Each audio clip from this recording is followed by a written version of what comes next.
En las alturas de la provincia de Jauja, donde el tiempo parece haberse detenido, se alza un lugar que guarda secretos.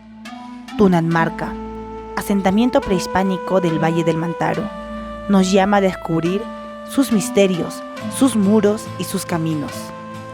En este episodio nos internaremos en la memoria de una civilización que supo resistir el tiempo, las alturas y la historia. Nuestro recorrido empieza en la plaza de Concho, la capital del distrito de Tunanmarca. Concho cuenta con una población de 1.357 habitantes, casitas que emanan hospitalidad y silencio que grita historia. Hoy hemos viajado hasta el corazón del distrito de Tunanmarca para conocer una joya arqueológica que nos habla de estrategia, poder y resistencia. Así es, Carlos.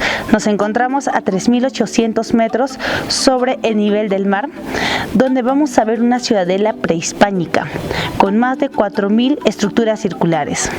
¿Qué nos cuenta esta fortaleza de piedra sobre el pasado de nuestros pueblos? Acompáñenos. Desde aquí partiremos al oeste, directo al Cerro Tulún.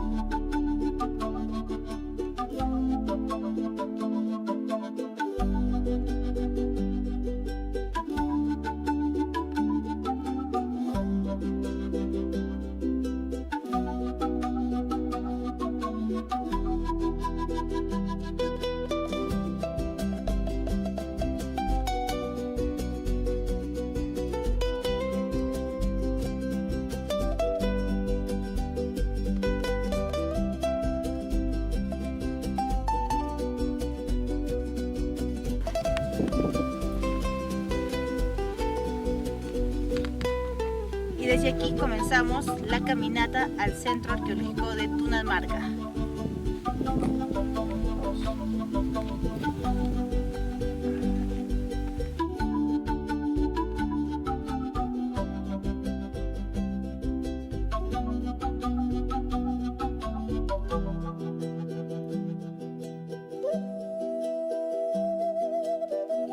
En medio de la ruta, Carlos nos cuenta un poco de lo que fue Tunanmarca y la cultura que habitó este lugar.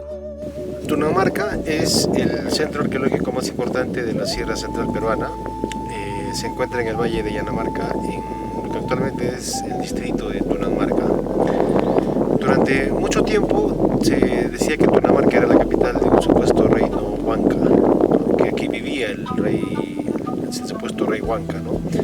Pero esa postura un poco ha sido ya descartada y se ha dado por sentado que Tunanmarca es parte del grupo étnico que ahora se conoce como Sausa, ¿no? Como los Sausas. Y de hecho es parte de toda esta red de centros arqueológicos que tenemos en esta región, de lo que habrían constituido, ¿no? En aquella época los Sausa. Se desarrolló en el siglo XIII y en el siglo XV, cuando fueron conquistados por los incas, en 1460 exactamente.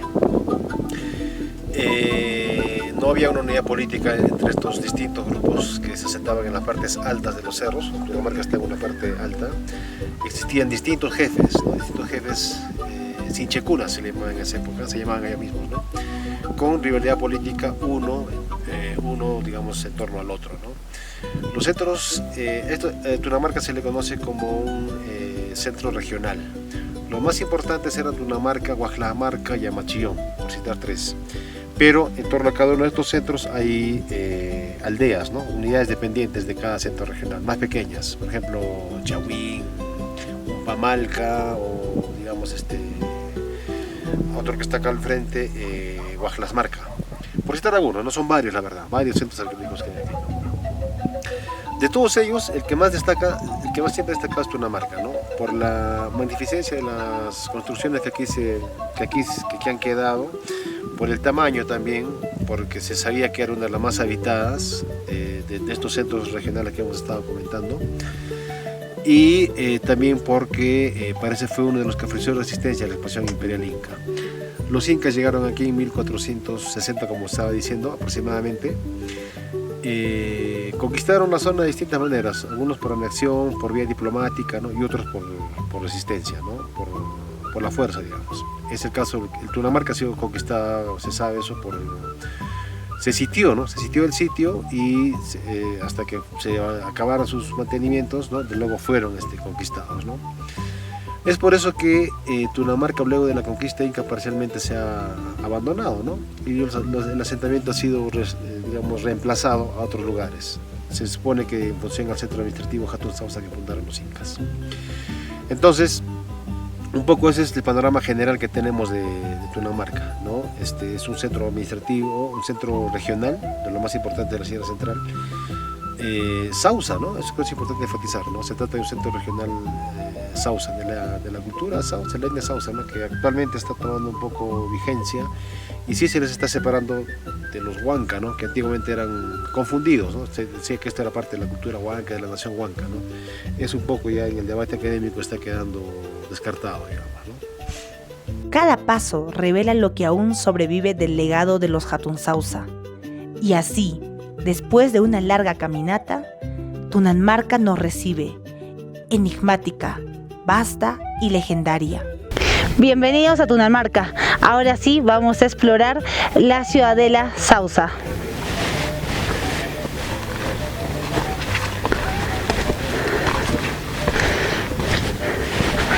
¿Por dónde es? Y mientras nosotros recorremos el lugar, el arqueólogo Manuel Perales nos guía a través del tiempo, desde sus orígenes hasta el auge de una sociedad compleja, organizada y resistente en la cima del valle. Desde el punto de vista estrictamente científico, Tunamarca constituyó o fue una suerte, digamos, de asentamiento, de aldea aglutinada, gigante, que ya estaba desarrollando ciertos cambios, definiendo una especie de urbanismo endógeno propio, ¿no? Que estaba en marcha en una época que conocemos en arqueología como el periodo intermedio tardío, que va más o menos, este periodo va entre el año 1000 y 1450 aproximadamente después de Cristo. Sin embargo, los datos arqueológicos obtenidos, por ejemplo, por el proyecto de investigaciones arqueológicas del Mantaro Superior o Alto Mantaro, o también UMAR por sus siglas en inglés, indican que Tunamarca en realidad habría tenido una ocupación bastante corta en comparación con lo que antes creíamos, ¿no? Que iría más o menos entre el año 1250 aproximadamente después de Cristo hasta el año 1450, es decir, estamos hablando de unos 200 años, ¿no? Entonces no es un lapso tan grande. Durante este tiempo, Tunamarca en realidad se constituyó en la comunidad, digamos, dominante de una parte del Valle de Yanamarca. En una organización o estando a la cabeza de una organización social o sociopolítica sobre la cual los especialistas todavía no tienen un consenso general. Algunos investigadores como Timothy Earle, por ejemplo, él han planteado que Tunamarca habría sido la cabeza de una estructura política que genéricamente podría clasificarse como jefatura, entre comillas, ¿no? Una especie, digamos, de curacazo, ¿no? No obstante, algunas otras investigaciones o algunos otros autores posteriormente también han señalado que no habría del todo indicios para hablar de una jefatura o curacazo, sino que más bien, digamos, habría un mayor grado de autonomía de estas poblaciones, pero por lo pronto los datos arqueológicos que se tienen parecen alinearse un poco más con los planteamientos de Timothy Earle, aunque estaríamos hablando, sin embargo, y esto a partir de apreciaciones personales o propias también, estaríamos hablando de una organización sociopolítica donde el poder no estaría del todo centralizado en una suerte de gran jefe o gran curaca, sino más bien el poder habría estado distribuido de manera más horizontal entre distintos líderes que probablemente habrían constituido algo así como una especie de consejo, digamos, de líderes que habrían tomado las decisiones de manera colectiva en relación a la vida de la comunidad. Estos digamos, jefes o líderes que formarían esta suerte de consejo o algo, una especie de estructura de autoridad corporativa, por decirlo de alguna forma, serían los denominados sinchis, ¿no? O este término sinchi haría alusión precisamente a estos líderes políticos, y este término aparece digamos, en documentos del periodo colonial, ¿no? Entonces, hablamos de una estructura, de una organización política bastante distinta a la que normalmente nosotros estamos acostumbrados de pronto en nuestro medio, ¿no? Donde en principio no hay ningún reino, fue más bien una suerte de curacazgo, pero un curacazgo con sus formas particulares, donde el poder, repito, habría estado más bien distribuido de manera horizontal entre varios líderes o sinchis que habrían, digamos, tomado decisiones de manera colectiva en relación a la comunidad, ¿no? Y estos sinchis habrían sido probablemente, pues, ¿no?, los personajes más importantes de los linajes o ayllus más destacados dentro de Tunamarca. Desde lo alto, la ciudad revela su orden. No fue construida al azar. Calles y viviendas que hablan de jerarquías, muros que protegieron no solo piedras, sino a un pueblo entero. Como hace un ratito decíamos, la organización, digamos, del espacio en Tunamarca parece haber sido el resultado de un proceso de un urbanismo incipiente de carácter endógeno, es decir, nacido, ¿no?, dentro de este territorio, en donde fundamentalmente el espacio se estructura en relación en principio a los sistemas de parentesco, ¿no? Lo que uno ve en Tunamarca, en efecto, pues es una suerte de organización que aparentemente sería un tanto caótica, desordenada, laberíntica, como se suele mencionar, debido a que la unidad básica, digamos, en este asentamiento Xauxa fue fundamentalmente el grupo de patio, o es así como los investigadores lo han denominado, es decir, un agrupamiento de edificios circulares de unos 4 metros y medio de diámetro, más o menos en promedio, que están normalmente distribuidos alrededor de una especie de patio o espacio abierto sin techar, ¿no? Entonces, y cada uno de estos, digamos, agrupamientos habría estado, digamos, delimitado, separado de otros agrupamientos semejantes por especies de muros que cerraban el patio y con sus edificios circulares. No obstante, cuando uno echa un vistazo un poquito más cuidadoso, uno se da cuenta que existen, por ejemplo, especies de corredores o calles, entre comillas, como podríamos quizás llamar, que están como conectando muchos de estos conjuntos de patios con sus edificios circulares, a modo de una especie de racimo, ¿no? Un racimo de un grupo de estos patios con sus edificios circulares que eran en realidad la vivienda. Es decir, la vivienda no era un solo edificio circular, sino era un conjunto de edificios circulares con su espacio abierto para actividades al aire libre. Entonces, un edificio circular podría haber servido, por ejemplo, de cocina, el otro de almacén y los otros de dormitorios o refugios o lugares donde descansaban las personas.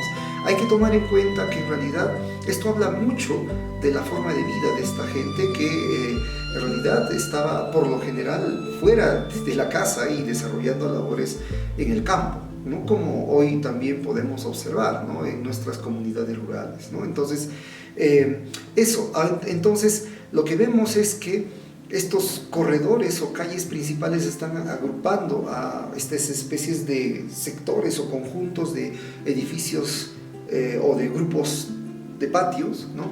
Y a su vez todo el asentamiento se subdivide en dos grandes sectores. Algunos autores hablan de barrios, ¿no?, etcétera, pero estamos hablando de un sector más hacia el norte y otro hacia el sur, y ambos están separados por una especie de un espacio libre de edificaciones que está, digamos, separando estos dos sectores y que convergen en una suerte de área abierta grande a modo de una plaza, aunque en realidad no podríamos entender aquí el término plaza en el sentido occidental, ¿no? Es decir, con un espacio abierto público de forma cuadrangular o rectangular, con sus lados totalmente cerrados. No es tan definido así, pero es un gran espacio abierto que está conectado con estas dos grandes áreas alargadas que separan los dos grandes sectores o barrios, como podríamos llamar. Y dentro de cada uno de estos barrios o sectores, repito, lo que tenemos son agrupamientos en la forma de racimos grandes, ¿no?, de estos grupos de patios con sus edificios circulares. Esa es un poco, digamos, la característica típica y que se replica en otros asentamientos de la misma época de Tunanmarca, en el Valle de Yanamarca y otros sitios de la provincia de Jauja, que corresponden también a esa segunda parte del periodo intermedio tardío, ¿no? Ahora, obviamente todo el espacio poblado ocupado por las edificaciones está delimitado por muros perimétricos o especies de murallas con sus puertas o portadas de acceso que restringían, mejor dicho, el ingreso a este espacio en general. Estamos en la entrada de Tunanmarca, en una primera muralla, como ustedes están apreciando, y al fondo vemos una segunda muralla. Quiere decir esto que esta ciudadela estaba amurallada. ¿Por qué estaba amurallada? Por fines obviamente defensivos. Quiere decir esto que este tipo de sociedades eran jefaturas, tenían disputas con otro tipo de, digamos, grupos que estaban en otras partes de aquí altas de los cerros, ¿no? Había una confrontación. ¿Por qué, no? Porque las jefaturas, al jefe, al Chinchecuna, le interesa la confrontación. ¿Cómo es esto, no? A partir de la confrontación obtiene su poder. Entonces por eso están en disputa con uno, con otro, digamos, centro arqueológico que han quedado, ¿no? Y da cuenta entonces de ese proceso característico que tenían estas sociedades, ¿no? Disputa, enfrentamientos, confrontación, y no había unidad política, como estábamos diciendo hace un momento. Esto se evidencia, entonces, explica por qué están amuralladas las ciudades. Son con fines defensivos, porque hay confrontación entre uno y otro grupo que se encontraba en estas partes altas de los cerros. Vamos a ir avanzando entonces para hasta la segunda muralla y vamos a ver cómo estamos adentro, qué es lo que vamos a encontrar ya en la ciudadela misma de Tunanmarca.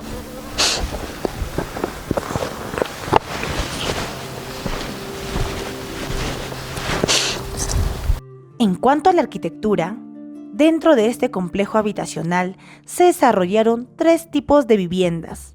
El arqueólogo nos hablará más sobre ello. Lo que vemos en el caso de Tunanmarca es una arquitectura que es típica de los pueblos que ocuparon la provincia de Jauja o buenas partes de su territorio durante, una vez más, el periodo intermedio tardío, en esa segunda etapa entre el año 1250 al 1450 después de Cristo. Son edificios de planta circular, esa es una característica típica, y los muros tienen una ligera inclinación hacia el interior, es decir, el diámetro es un poco mayor hacia la base de la estructura y conforme va ganando altura el muro, este diámetro se va reduciendo. Normalmente no hay ventanas o vanos de ventilación, sino lo que tenemos son vanos de acceso o lo que llamaríamos comúnmente puertas, que tienen una forma ligeramente trapezoidal, y esto obviamente junto con la inclinación de los muros responde a la intención de los constructores de poder darle más estabilidad al edificio, ¿no? Entonces adquiriendo esa especie de perfil troncocónico, ¿no? Y los techos, según la evidencia que se tendría, habrían estado constituidos a base de estructuras de madera recubiertas con paja, ¿no? Ahora bien, esto es en cuanto a los edificios grandes, ¿no? Los que habrían sido parte exclusivamente de la vivienda para las actividades residenciales, es decir, depósito, almacén o cocina o especies de dormitorios, etc., ¿no? Pero además en Tunanmarca hay otro tipo de edificio que normalmente no pasan desapercibidos, y me refiero a edificios más pequeños, de planta circular, de 1 metro de diámetro, ¿no? Y que en realidad también tienen ese perfil ligeramente inclinado, troncocónico, con muros igualmente de piedra unidos con un mortero de barro especialmente preparado que tiene aparentemente importantes contenidos de cal, y que tienen, en el caso de estos edificios pequeños, más bien los techos siguiendo el sistema de falsa bóveda, es decir, una superposición de lajas que se van acercando unas a otras hasta que se va cerrando finalmente el espacio, ¿no? Y se corona con una gran laja y una especie de domo de tierra especialmente preparada para evitar la filtración de agua. Este tipo de edificios habrían tenido una función distinta, pero habrían sido parte también de las viviendas. La función fundamentalmente, todo indica que habría sido de carácter funerario, es decir, para resguardar allí los restos de los antepasados, de los miembros del linaje o de un ayllu, a los miembros más importantes, que seguramente estuvieron conservados, momificados en el interior de esas estructuras. Y esto es fácil de entender, o un poquito más fácil de entender, si recordamos los dibujos, por ejemplo, que nos deja Felipe Huamapoma de Ayala cuando nos habla de los pucullos, ¿no? Estas estructuras con cubiertas de piedra de tipo falsa bóveda, pequeñitas, con vanos o puertas muy pequeñas o mucho más pequeñas que las estructuras residenciales, en donde se colocaban los cuerpos de los difuntos o los malquis más importantes, y también pues se les depositaba por allí sus ofrendas, ¿no? Entonces, en Tunanmarca, en determinados grupos de patio aparecen estas edificaciones, ¿no? Entonces, ese es un aspecto también interesante a nivel de su arquitectura. Y para terminar, en cuanto a la arquitectura, en el gran espacio abierto a modo de plaza en la zona central del complejo, aparecen algunas edificaciones, pero de planta rectangular. Y esto es bastante llamativo porque el patrón arquitectónico, digamos, de los antiguos sausas o xauxas generalmente correspondía a la forma circular. O sea, los edificios generalmente tenían una planta circular, incluso no solo en el periodo intermedio tardío, sino desde mucho antes, a juzgar por ejemplo, los datos de Ninacandia, un sitio que fue excavado por el proyecto UMAR a orillas de la laguna de Paca en el distrito de Pancam, donde hablamos pues de una ocupación incluso hasta previa al Owari y que ya manejaba la forma circular para los edificios. Entonces, ese es un patrón de bastante arraigo local, el edificio de base circular. En cuanto, sin embargo, a lo inca, los incas sí desarrollaron con mucha más frecuencia, digamos, la arquitectura de planta rectangular.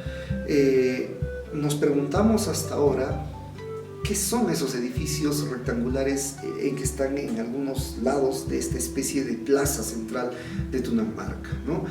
Valdemar Espinosa Soriano dijo, por ejemplo, que ese era el templo al dios Huayayo Carhuancho, que él entendía como el dios nacional de ese en realidad imaginado reino huanca, ¿no?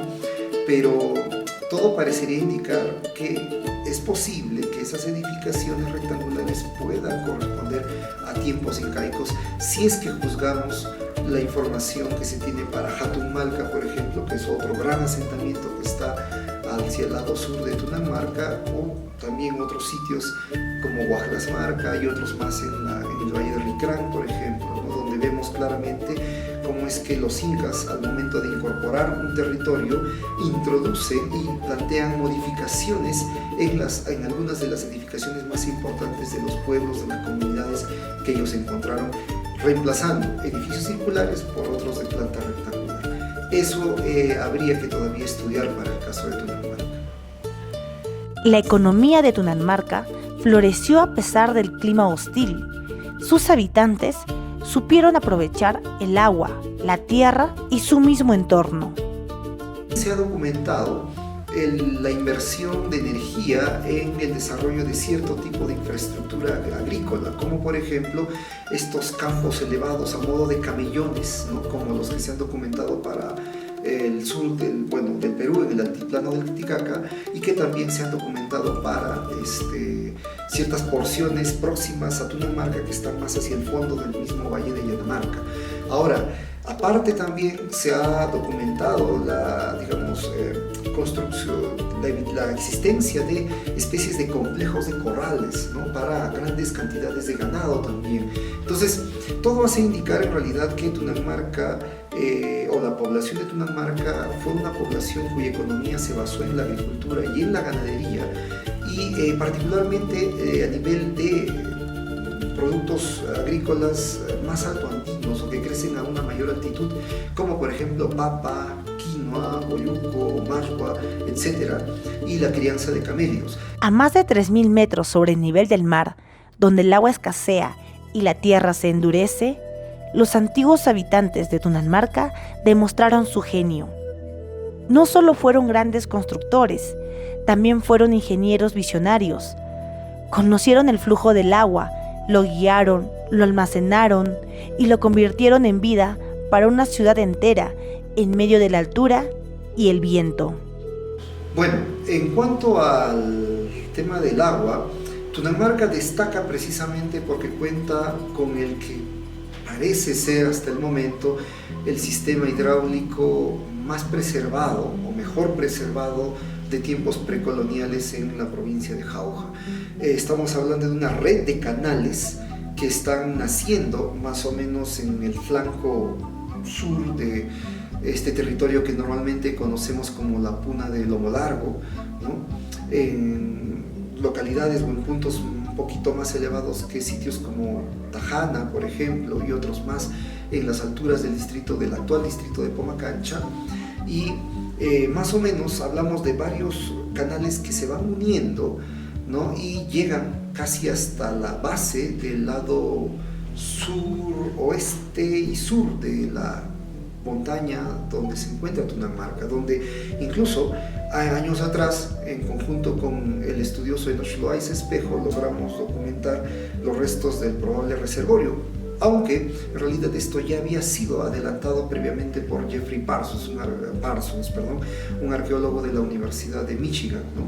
Entonces, todo indica de que el abastecimiento de agua al que accedía la población de Tunanmarca era resultado de un proyecto de gran escala que implicó obviamente la organización de gran cantidad de población y quizás probablemente no solo de Tunanmarca, sino de otros pueblos o comunidades que habrían estado de alguna forma subordinadas a Tunanmarca, como sería el caso de Chahuín, por ejemplo, ¿no? Un poco más al norte de Tunanmarca, dentro del distrito de Acoya.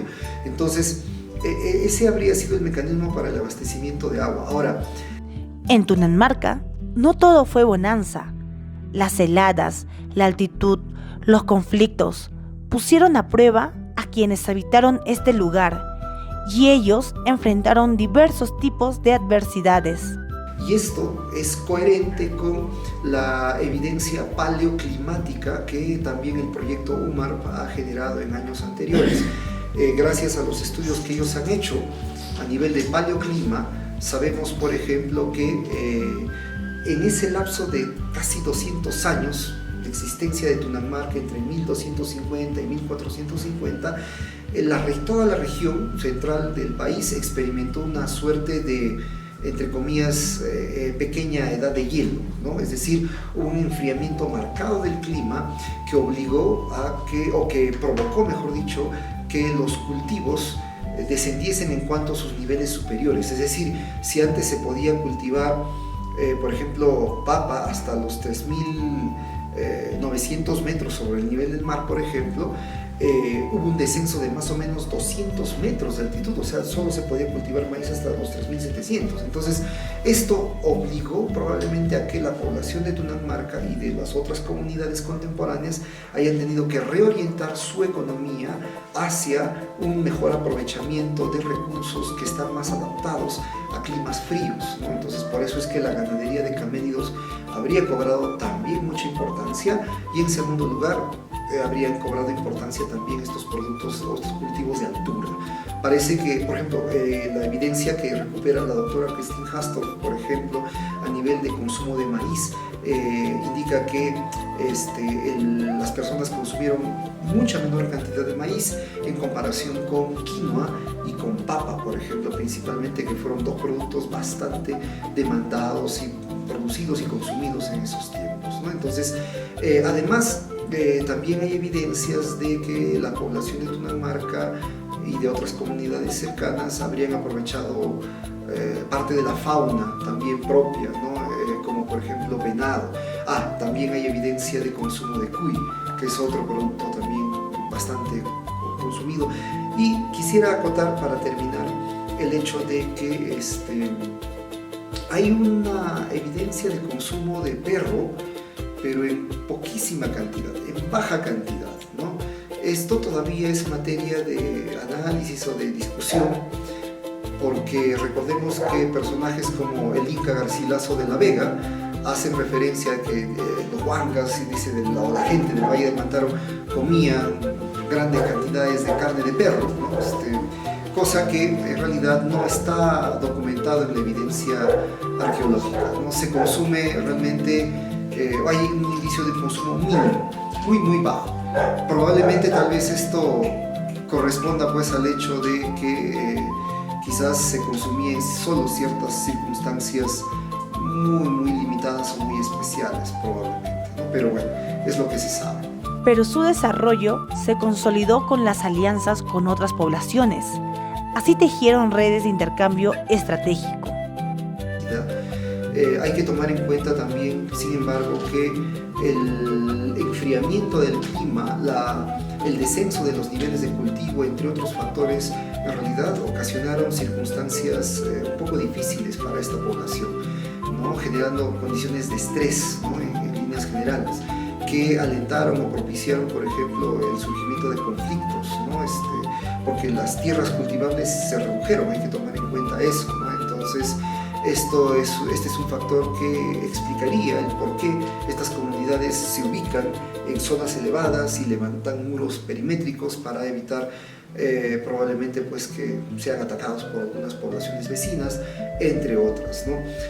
No obstante, pese a ello, hubo, digamos, relaciones también muy intensas entre Tunamarca y las comunidades de la zona del Valle de Yanumarca, de algunas partes especialmente del Valle de Yanumarca, e incluso fuera del Valle de Yanumarca, en el Valle del Mantaro y en otras partes de la Sierra Central.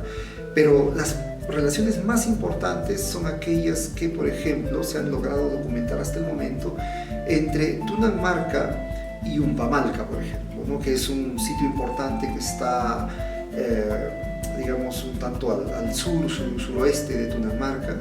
Y, por ejemplo, se sabe que, o se ha logrado probar arqueológicamente que en Umpamalca se elaboraban artefactos líticos, como por ejemplo ciertos tipos de cuchillos de piedra, a raíz de que cerca de Umpamalca, en el territorio del actual distrito de Pomacancha, se ha documentado la existencia de una gran cantera que fue explotada en tiempos prehispánicos para la obtención de ciertos tipos de piedra que eran aptos para fabricar ciertas herramientas. Entonces parece que ha habido una relación, digamos, de intercambio entre Tunamarca y Umpamalca, donde Umpamalca proveía a los habitantes de Tunamarca de estos objetos de piedra, de estos utensilios, mientras que todo indica que en Tunamarca se producía cierto tipo de cerámica que necesitaban los habitantes de Umpamalca, ¿no? Entonces hay un vínculo probablemente de intercambio a nivel de la producción cerámica, ¿no? Entonces es parte un poco de lo que se ha ido documentando. A nivel, por ejemplo, de la textilería, parece que la organización de esta actividad ha sido más como autosuficiente, con distintos, digamos, grupos dentro de cada comunidad, y en el caso de Tunamarca, ¿no? Muchos sectores de la población elaboraban sus propios productos, ¿no? Su ropa, entre otras.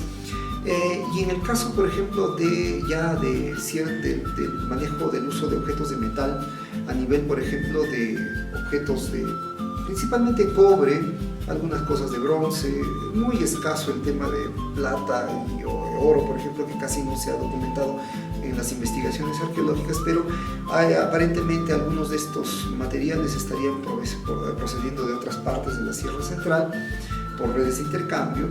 Y también se ha documentado la presencia de uso de conchas marinas, que estas sí tendrían que haberse obtenido por redes de intercambio con poblaciones de la costa.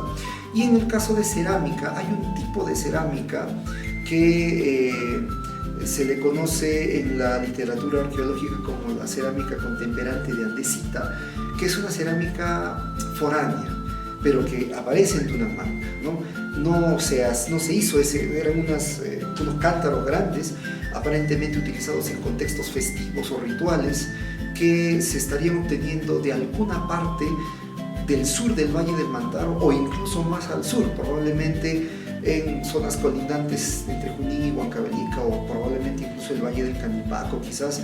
Entonces, pero no es un bien que se haya hecho en el Valle de Yanamarca y menos en Tunamarca, pero las familias más importantes de Tunamarca usaban ese tipo de vasija, ¿no? Entonces parece que las personas, las familias con una situación económica un poco mejor que otras tenían la posibilidad de acceder a estas redes de intercambio y abastecerse de productos que se obtenían de otras partes, no solo de la región, sino también del país, como la costa, por ejemplo, incluso el espondylus, ¿no? Que es un producto marino que incluso viene de mares tropicales de Ecuador, con amplias redes de intercambio que seguramente han permitido que llegasen acá.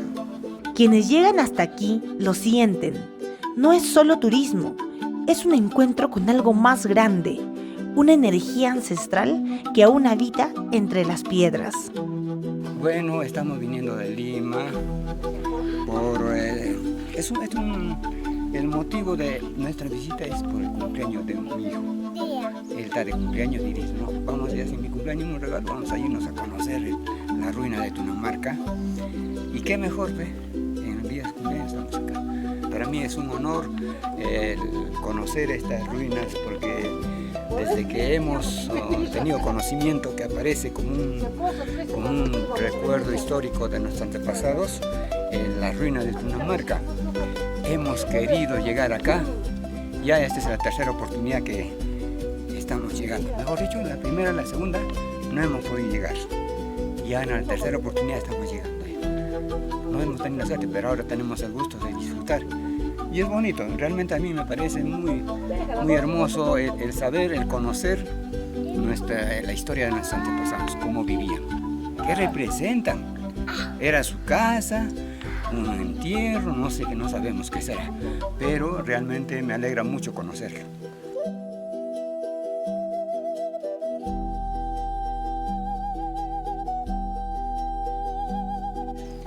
Se hizo realidad el sueño de conocer Tunamarca. Y el gestor de todo esto es mi pequeño nieto Manuel. Él es el gestor de esta llegada.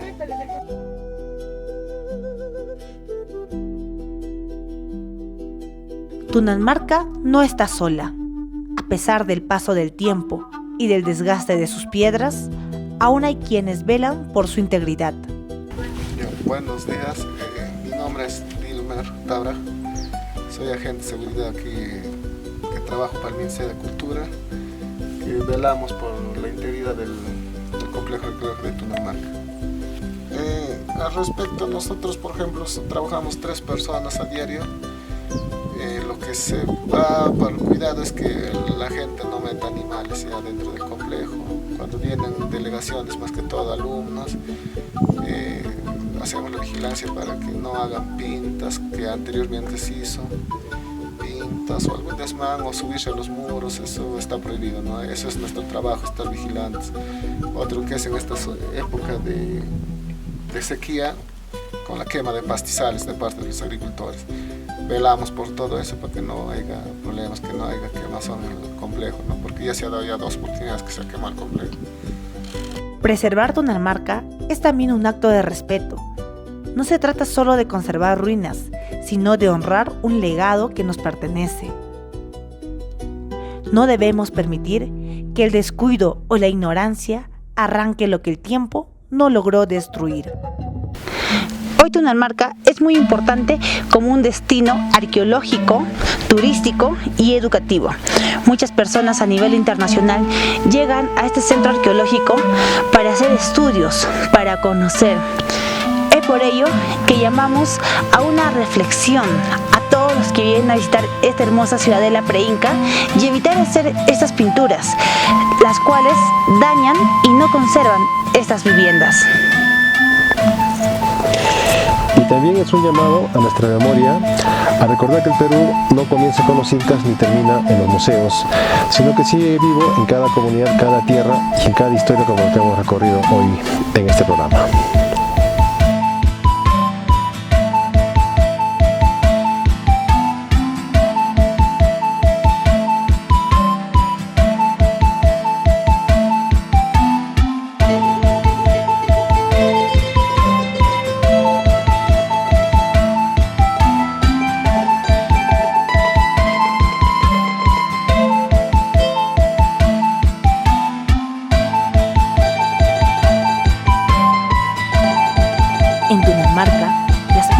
décadas sostienen la historia de un pueblo que no se rinde al olvido.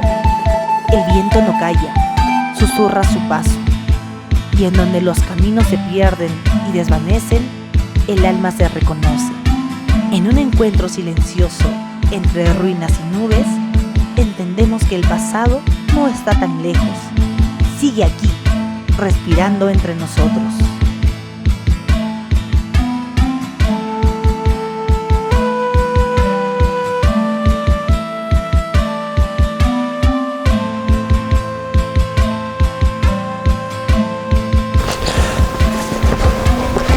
Nos encontramos en un próximo capítulo, entre cultura e historia.